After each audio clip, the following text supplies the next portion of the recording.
High Water Festival, hanging out with Grace Potter. Grace, how are you? I'm dandy. Good. Thanks for taking some time out to chat with us. Yeah, absolutely. The weather took a turn for us, but I think it's going to be okay. I think, weather like this is just a reminder that we're alive. Yeah.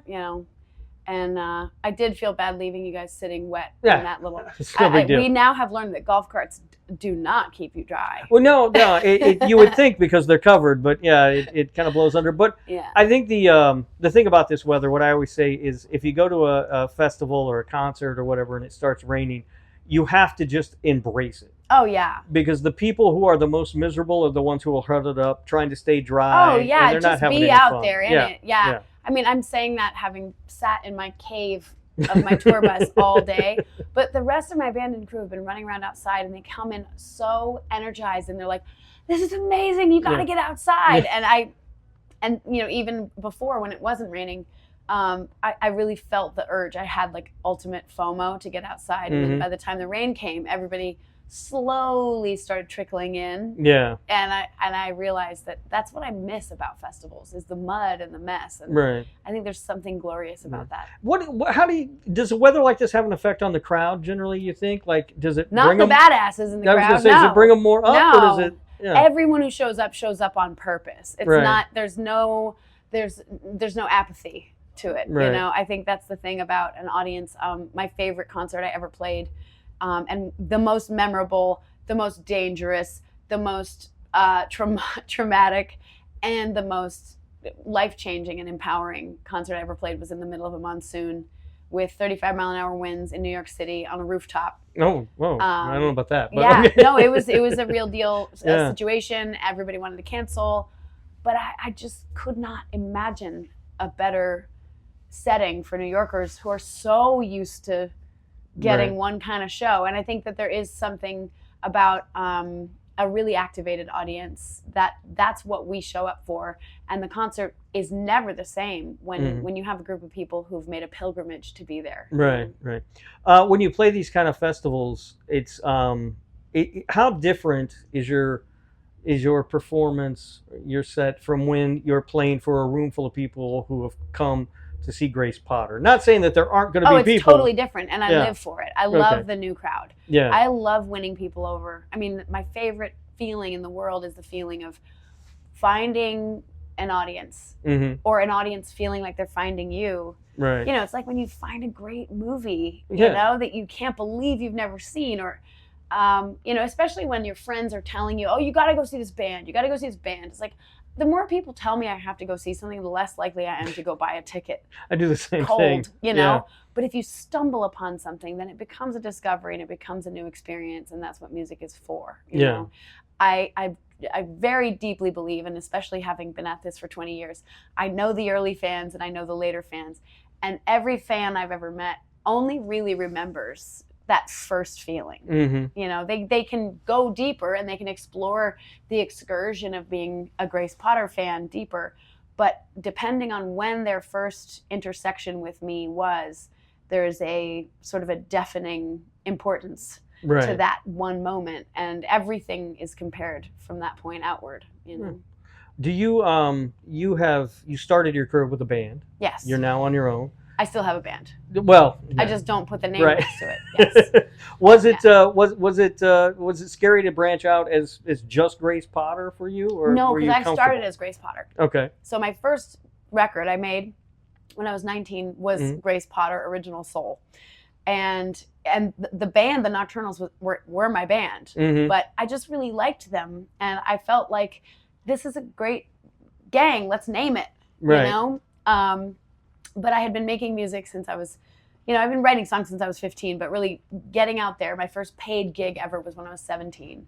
And I've been out there on the road for so long that that band felt like, okay, well, this will be an era. Like, it'll be like just college, and it just kept going.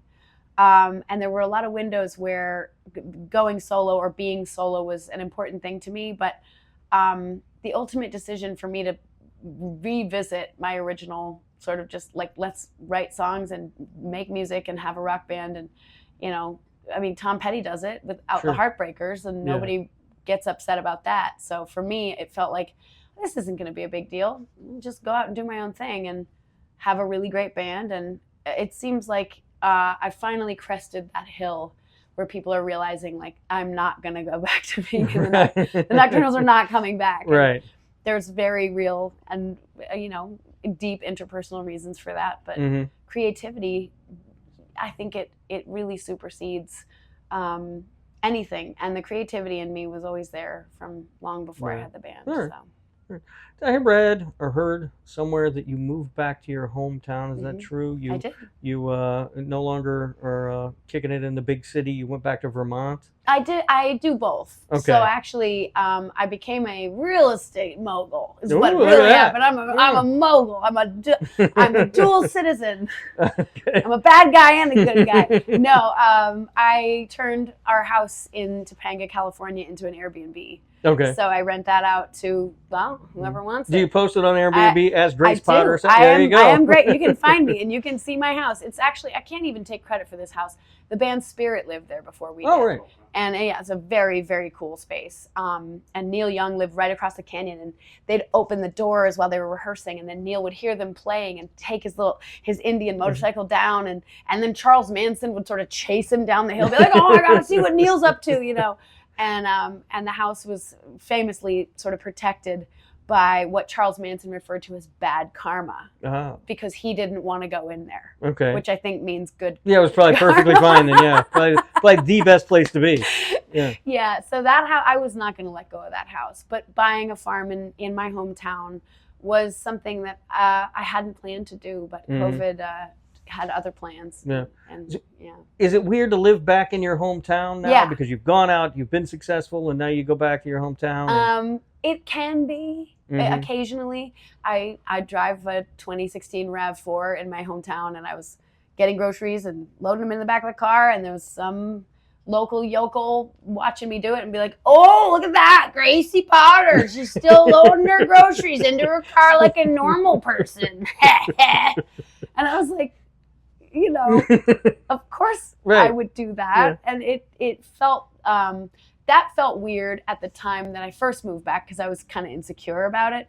But now I think that's the juicy stuff. Right. That's what life is for, is to be reminded, the Bruce Springsteen Glory Days song. Right. Every once in a while you're going to run into those moments, and you have to choose how you're going to feel about them. And I'm feeling much better about it now. Well, I can't wait to hear the song about that guy yelling at you. Oh, dude, it was a girl, actually. Oh, really? Oh, no. She didn't sound much like a girl, but she was. Yeah. No, it was all right. She's fine. All right.